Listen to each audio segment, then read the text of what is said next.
ఇక్కడ ముఖ్యంగా చూస్తున్నాం సార్, ఇప్పుడు ఆంధ్రప్రదేశ్ లో కొత్త ప్రభుత్వం ఏర్పడింది, 20 నెలలు అయిపోయింది. మీరు రిటైర్ హెడ్ మాస్టర్ అంటున్నారు కాబట్టి ఉద్యోగుల సమస్యలు, పెన్షనర్ల సమస్యలు ఈ ప్రభుత్వం పట్టించుకుంటుందా, పట్టించుకోవట్లేదా? సమస్యలు అంటే ఏదో ఇప్పుడు ఆర్థిక పరిస్థితులు సరిగా లేవని ఏదో పోస్ట్ పోన్ చేస్తూ ఉన్నారు. దాన్ని మనం చేయగలిగిందే లేదు.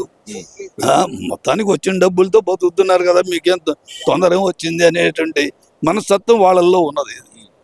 అది అంటే ఇప్పుడు గత ప్రభుత్వం పెట్టిన బకాయిలు మేము రిలీజ్ చేసామని చెప్పి మొన్న 7,250 కోట్లు అనేది రిలీజ్ చేయడం జరిగింది కదా ఈ కొత్తగా వచ్చిన ప్రభుత్వం. అది వాస్తవమేనా, అందిని అంటారా దానికి సంబంధించిన బెనిఫిట్స్ అని? ఎంతన్నా రిలీజ్ చేయని కొంతమందికి వచ్చింది. ఇప్పుడు నాకు 35,000 వచ్చింది ఎడిషనల్ గా. దాన్ని బట్టి అందరికి రిలీజ్ చేసినట్టే కదా. ఎంత అనేది ఇది దానికి.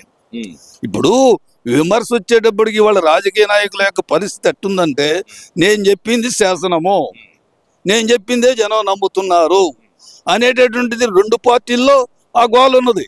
ఇందుట ఏ పార్టీ బుద్ధిమంతులు? అందరూ బుద్ధిమంతులే, అందరూ చెడ్డవాళ్లే. ఇందుట ఎవడు మంచోడో ఎవడు చెడ్డోడో చెప్పుకోవడానికి వీళ్ళని పరిస్థితి ఇది. నేను చెప్పేది ఏంటంటే,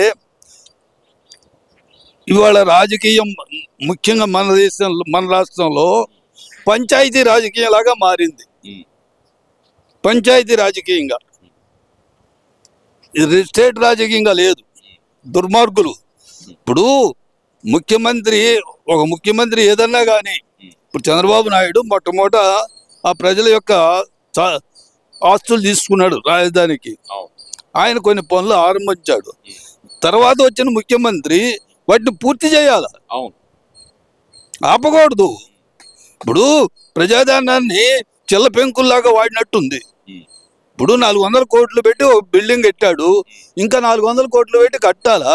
దాన్ని పూర్తి చేయాలి. నెక్స్ట్ వచ్చినాడు, నీకు చేతని విధానంలో చెయ్యి. అది చేయకుండా ఎంతసేపటికి చిల్ల పెంకుల్లాగా డబ్బులు ఇచ్చేసి నేను రాజధానికి ఇన్ని కోట్లు అవుతుంది అంటున్నావు. నువ్వు జనానికి పంచావు, ఎన్ని కోట్లు పంచావు? 2,75,000 కోట్లు పంచాలని చెప్తున్నావు. చెబుతున్నావు, దేనికి పంచినట్టు? అంటే రాజధానిలో అంత డబ్బులు పెడితే కనుక ఉపయోగం ఏముంది అనే మాట అంటున్నారు కదా సార్. మరి ఏంటంటే దానికి చేతైంది చెప్పాలి. రాజధాని ఎక్కువగా ఉన్నందువల్ల, పెరిగినందువల్ల పొల్యూషన్ పెరిగిద్ది, మనకు నష్టము అని చెప్పాలి. ఇప్పుడు ఢిల్లీలో పొల్యూషన్ ఎక్కువ అయ్యి ఒకసారి ఏం చేశారు, ఒకరోజు సరి సంఖ్యలో ఉన్న కార్లు తిరగాలన్నారు, ఒకరోజు బేసంఖ్యలో కార్లు తిరగాలన్నారు. ఎందుకంటే ఆ వెహికల్స్ యొక్క పొల్యూషన్, సిటీ పెరిగినందువల్ల వచ్చే నష్టం చెప్పు. అది పద్ధతి. కానీ ఎందుకని అంటే అది చేతగానప్పుడు ఇదే వచ్చేది. సరే, ఇక్కడ రాష్ట్రానికి రాజధాని అనే పదమే లేదు కదా, ఎక్కడ అంటున్నారు కదా సార్. పొలమరిపోయింది ఏముంది పదం లేకపోతే? ప్రస్తుతం ఏమైనా పరిపాలన ఏమైనా జరగకుండా ఉంటుందా? ఎంతసేపు రాజధాని మా భవనాలతో ఉంటేనే అది రాజధాని అనే ఇదా? ఇప్పుడు నిదానంగా ఆదాయాన్ని బట్టి నిర్మించుకో, ఎవరు వద్దన్నారు? ఒక్కసారి ఎట్టొస్తుంది? అలాగే సార్, రాజ్యాంగంలో రాజధాని అనే పదమే లేదు, రాష్ట్రానికి దేశానికి మాత్రమే ఉంది అని చెప్పి కొంతమంది నాయకులు చెబుతున్నారు. వాస్తవం అండి. ఇది భారతదేశం, ఆంధ్రప్రదేశ్ దేశం కాదు, తమిళనాడు దేశం కాదు, ఒరిస్సా దేశం కాదు. ఇవాళ ప్రాంతీయ పార్టీలు వచ్చి ప్రతివాడు కూడా ఆ రాష్ట్రాన్ని ఒక దేశానిగా భావించి పరిపాలన చేస్తున్నారు. భారతదేశంలో అంతర్భాగంగా అసలు ఆలోచించట్లా. కేంద్రం మీద విపరీతమైన తిట్లు తిట్టి, ఆ లంజావుడుకులను తిట్టి, ఆ బెంగాల్ ఉంది ఏ రకంగా తిడుతుందో మీ అందరికీ తెలుసు. ఇక్కడ ఓట్లు సంపాదించుకోవడానికి నేను గెలవాలి అంతే. ఈ దేశంలో ప్రాంతీయ పార్టీలు అనేవి సర్వనాశనం అయిపోతే, లేకుండా పోతే రాజ్యాంగం మార్చి ప్రాంతీయ పార్టీలు అనేవి ఉండకూడదు. ఏ పార్టీ అన్నా ఉన్నాయి. తెలుగుదేశం ఉందనుకో, 24 రాష్ట్రాల్లో పోటీ చేయాలి. వైఎస్ఆర్సీపీ ఉందనుకో, 24 రాష్ట్రాల్లో పోటీ చేయాలి. అట్లా జాతీయ పార్టీగా ఉంటేనే దానికి విలువ. సరే, ఇక్కడ ప్రధానంగా చూస్తే గనక మేము వస్తే మళ్ళీ రాజధాని మారుస్తామంటూ జగన్మోహన్ రెడ్డి గారు చెప్తున్నారు కదా, దాన్ని అసలు ఎలా చూడాలంటారు? ఊరిగా నోరు బారేసుకోవడం, అంతకంటే ఏమి లేదు. ఇప్పుడు పిచ్చోడికి చేతికి రాయి ఇచ్చినట్టుంది. ఇప్పుడు నువ్వు మరి 5 ఏళ్ళు ఏం చేసావు? ఆ రోజే మెగానాన్ని పెట్టొచ్చుగా. 3 రాజధానులని ముందుగానే ఎందుకు నీకు గోల? అంటే అప్పుడు ఈ ఆలోచన రాలేదంట సార్ ఆయనకి. ఆలోచన అంటే అది మరి పరిపాలన మరి చేయాల్సింది అదే. అది లేకుండా ఏం చేయను? మరి నువ్వు పరిపాలనకు వచ్చి సరైన ఆలోచన నువ్వు చేసుకోవాలి కదా. మరి చాలా మందిని ఆ, ఆ, ఏది సలహాదారులు పెట్టుకున్నావు, ఏం చేసావు మరి? సలహాదారుని రాజకీయానికి సంబంధం లేనటువంటి వాళ్ళు ఉండాలి.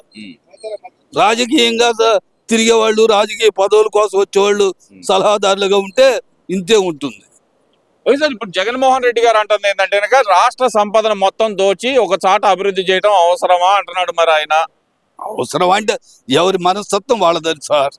ఇవాళ ఎవరి పదవిలో ఇప్పుడు పరిపాలన ఉంది, పరిపాలన వ్యవస్థ ఉంది, సీట్లో ఎవడు కూర్చున్నాడో వాడు ఏం చెబితే అదే రాజ్యాంగం లాగా మారింది. తహసీల్దార్ ఆఫీసు పోండి, ఆ గుమ్మస్తా చెప్పిందే ఖాయం అవుతుంది. తహసీల్దార్ అమ్మ పైన తహసీల్దార్ గారు ఉన్నాడు, నేను ఇది చెప్తే ఎట్టా అనుకుంటున్నాడా? ఆయన చెప్పిందే శాసనం, చట్టం, రూల్స్ తెలియవు. అదండి, ఇంతకుముందు పరిపాలనలో కొంచెం రూల్స్ తెలిసేవి, తెలియకపోయినా పై అధికారిని కాస్త కనుక్కొని, సూపరింటెండెంట్ని కనుక్కొని ఆ విషయాన్ని ఎట్లా సాల్వ్ చేయాలనేది ఆలోచించేవాడు ఉద్యోగస్తుడు. ఇవాళ అసలు లేదు. ఏమండి, ఎక్కడన్నా ఉందా? ఎక్కడ లేదు. నేను చెప్పిందే న్యాయం. ఇప్పుడు ప్రస్తుతం జరుగుతున్న రాజకీయం జరుగుతూ ఉంది, ఆ టైపులో జరుగుతూ ఉంది. రాజ్యాంగ వ్యవస్థ అట్లా మారిపోయింది. ఇప్పుడు మనకి భారతదేశంలో స్వాతంత్రం వచ్చినప్పుడు పూర్తిగా ప్రజాస్వామ్యం ఉన్నది. ప్రజాస్వామ్యం అంటే ప్రజలకు సంబంధించినటువంటి నాయకులు అప్పుడు అందరినీ ఒక్కసారి పోగు చేసి నిర్ణయం చేయరు కాబట్టి అప్పుడు ప్రతి రాష్ట్రానికి ఒక పొలిటికల్ లీడర్ని బాగా పరిపాలన చేసి ఆ రాష్ట్ర నైసర్గిక స్వరూపం అంతా తెలిసినటువంటి నాయకుల్ని, ఆ పార్టీకి సంబంధించినటువంటి వాళ్ళని 11 మందినో 15 మందినో వర్కింగ్ కమిటీగా ఏర్పాటు చేసేవాళ్ళు. ఆ వర్కింగ్ కమిటీ తీర్మానం ప్రకారమే పరిపాలన చేసేది. ముఖ్యమంత్రి, ప్రధానమంత్రి కూడా ఆ వర్కింగ్ కమిటీ తీర్మానం ప్రకారమే పరిపాలన సాగించుకుపోయాడు. ఇవాళ అటు లేదు. అప్పుడు బెంగాల్లో కమ్యూనిస్ట్ పార్టీ పరిపాలన చేసింది 20-25 ఏళ్ళు. వాళ్ళు ఒక సందర్భంలో జ్యోతిబాసుని ప్రధానమంత్రిని చేయాలని చూశారు. ఇది ప్రతిపక్ష పార్టీలు. వాళ్ళ పార్టీ తీర్మానం ఏం చేసింది? మాకు అక్కర్లేదు అన్నది. జ్యోతిబాసు పోలా. అది పార్టీ తీర్మానం అంటే, అది ప్రజాస్వామ్యం అంటే. ఇప్పుడు ఇందిరాగాంధీ వచ్చినాక ఒక 5 ఏళ్ళు ప్రజాస్వామ్యాన్ని ఒప్పుకుంది, ఆ తర్వాత మానేసింది.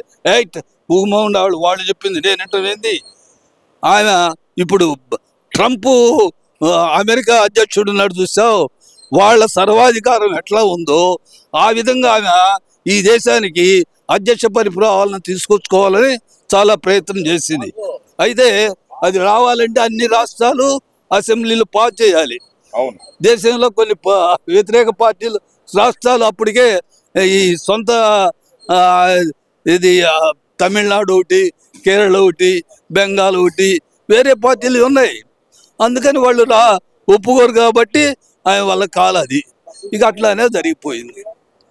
ఇక ఆమె ఇష్టం వచ్చిన పరిపాలన చేసేటప్పటికి ఆమెను చూసి, అన్నాదురై చూసి చిన్నంగా ప్రాంతీయ పార్టీలు ఏర్పడిపోయినాయి. ప్రాంతీయ పార్టీలు ఏర్పడిపోయినాక ఈ గందరగోళం అంతా చూస్తూ ఉన్నాం. Okay sir, thank you.